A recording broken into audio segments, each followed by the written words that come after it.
नमस्कार दोस्तों, फिर से स्वागत है आपका रक्षा और राजनीति के इस एपिसोड में।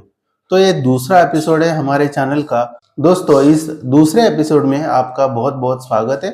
जैसे कि आपने टाइटल पढ़ा है, इंडिया और पाकिस्तान के बीच बहुत बड़ा युद्ध आने वाले समय में हो सकता है। तो ऐसा मैं क्यों कह रहा हूँ, इसकी मैं आपको जानकारी देने वाला हूँ। तो सबसे पहले हम घटनाक्रम के बारे में देखेंगे। थोड़े दिन पहले आर्मी चीफ उपेंद्र द्विवेदी ने एक स्टेटमेंट दिया था कि हमें हाई अलर्ट पे रहना चाहिए और जल्द ही वापस युद्ध कभी भी हो सकता है।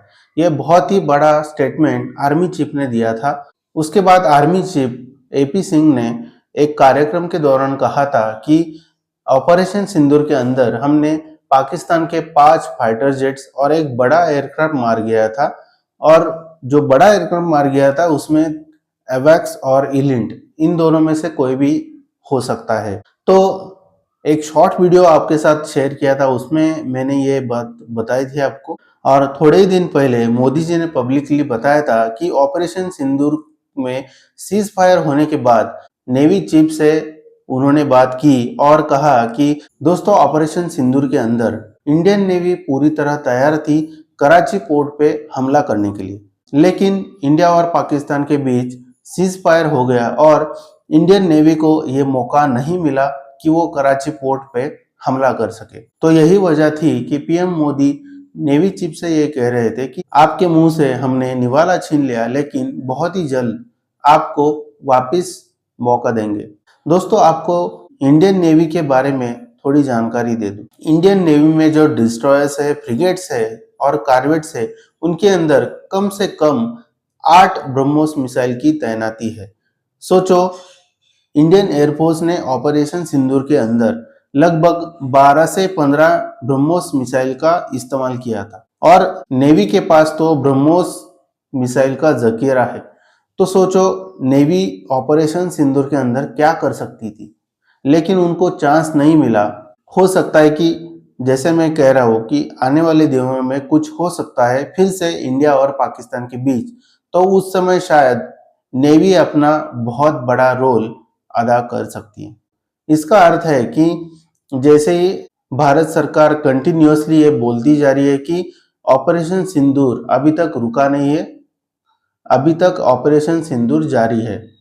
ये बस पार्ट 1 हम कह सकते हैं जो ऑपरेशन सिंदूर में इंडियन आर्म्ड फोर्सेस ने किया। तो आप सोच सकते हैं कि आने वाले कुछ दिनों में बहुत कुछ बड़ा होने जा रहा है।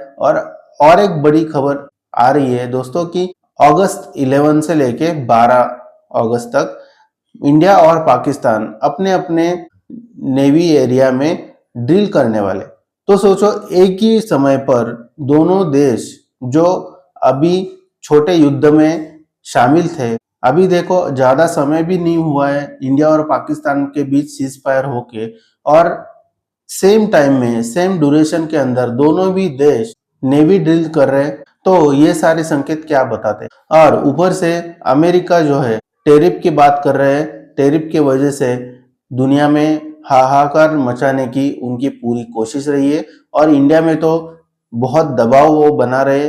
पहले तो 25% टेरिफ लगाया, उसके बाद बढ़ा के 50% कर दिया, और हो सकता है कि और कुछ भारत के खिलाफ ट्रम्प कुछ कर सकते हैं। तो आने वाले कुछ दिन या महीने बहुत सेंसिटिव होने वाले हैं, और हो सकता है कि ऑपरेशन का पार्ट 2 भी इस समय हो जाए।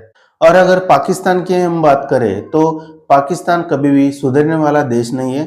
जब से पाकिस्तान का जन्म हुआ है 1947 से लेकर आज तक, उन्होंने बहुत सारी गतिविधियां भारत के खिलाफ की है। कितने बहुत बड़े बड़े 4 युद्ध भारत से लड़े, और टेररिस्ट के जरिए बहुत सारे भारतीयों की जान भी ले ली। आपको क्या लगता है, ऑपरेशन सिंदूर के बाद पाकिस्तान क्या चुप बैठने वाला है? मुझे तो ऐसा नहीं लगता है। कुत्ते की दुम कभी सीधी नहीं रहती, इसीलिए पाकिस्तान अपनी हरकतों से बाज कभी नहीं आएगा। वो कुछ ना कुछ अभी भी प्लान कर रहा होगा कि इंडिया के खिलाफ हम क्या कर सकते हैं। तो जैसे कि तीनों सेना प्रमुखों ने कहा है कि अलग अलग स्टेटमेंट के अंदर उन्होंने जो सिग्नल दिया है वो यही कहता है कि आने वाले कुछ दिनों में इंडिया और पाकिस्तान के बीच फिर से कुछ छोटा मोटा भी हो सकता है या फिर बड़ा युद्ध हो सकता है। तो दोस्तों, आपको ये खबर कैसी लगी और आपका इस विषय पे क्या विचार है वो कमेंट में जरूर बताएगा। अगर आपको ये वीडियो पसंद आया तो चैनल को सब्सक्राइब करिएगा, ज़्यादा से ज़्यादा शेयर करिएगा। मिलते हैं अगले एपिसोड में। धन्यवाद।